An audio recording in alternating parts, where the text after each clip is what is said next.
And as announced, the beta will see with it a world boss, which we can experience for the first time. Here's a look ahead at Diablo IV and the world boss, Ashava.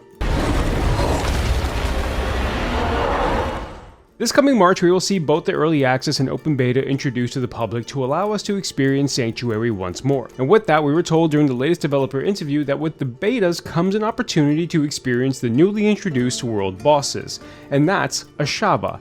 And for those of you who don't know what world bosses are, well, in simple terms, they're big motherfuckers who hit hard. So here are some details we know about Ashava that may help you in your fight with her. Based on recent information, Ashava will be found in fractured peaks near the bottom right region known as the Crucible, and expected to spawn multiple times on Saturdays during the early access of betas. It is imperative to team with others to face this world boss, and that it's recommended to be max level the betas would allow, and that's level 25. It is expected that Ashava may drop a Scattered Prism, which is an item that allows you to socket an item. Not guaranteed that this is added to the game at this stage, but something to know about. That goes with all world bosses. The health bar will show 4 breaking points, where the boss will transition into another phase, which may change their attack pattern. Once you move from one phase, the red arrows will flip and turn gray, indicating the new phase. Ashava will also have a stagger bar under their health that will get filled with crowd control damage is dealt. Once this bar is filled, you will have a full 12 seconds where the world boss is stunned and rendered helpless. It's also interesting to note that the Diablo IV world bosses have an added benefit to stagger. In this case, Ashava loses her arm blades, making her weaker for the rest of the fight. We'll go through all Ashava's attacks right now, but one thing to make note of is that to have good poison resistance, as all of her attacks will inflict poison damage.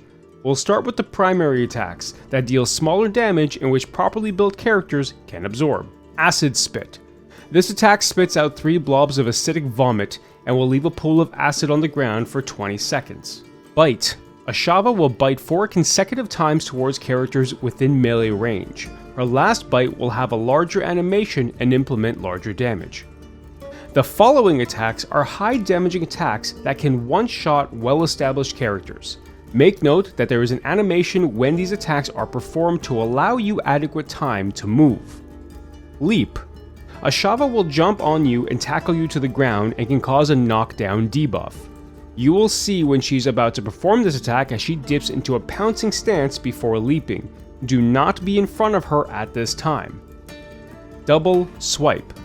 This is a 2-staged attack. She will sweep the ground around her in a 360-degree pattern, and then followed up again in a 180-degree pattern. You will see her startup animation, and when you do, run from her. Do not remain near her. Once the 180-degree sweep is complete, you can continue attacking. Ground Pound. Ashava will pound the ground to pull you towards her. Once she activates the ground pound, she will attack both in front and behind her, dealing massive damage. The ground pound does not damage you, but the attack will. Try to evade and move out of the way when the ground pound happens. By the way, anyone else like saying ground pound? This is the attacks and information you need to know about Ashava leading into the early access and open betas in March. Remember to get a crew together with you, as this will be a higher difficulty. If you want to know more about what to expect during these test plays and how you can unlock an adorable sleeping wolf cosmetic, please make sure to check out this video right here. Remember to leave a like, comment, and if you find yourself coming back for Diablo IV content, leave a sub. And if you want to support even further, there's always Patreon. Thank you for watching, and see you in Sanctuary.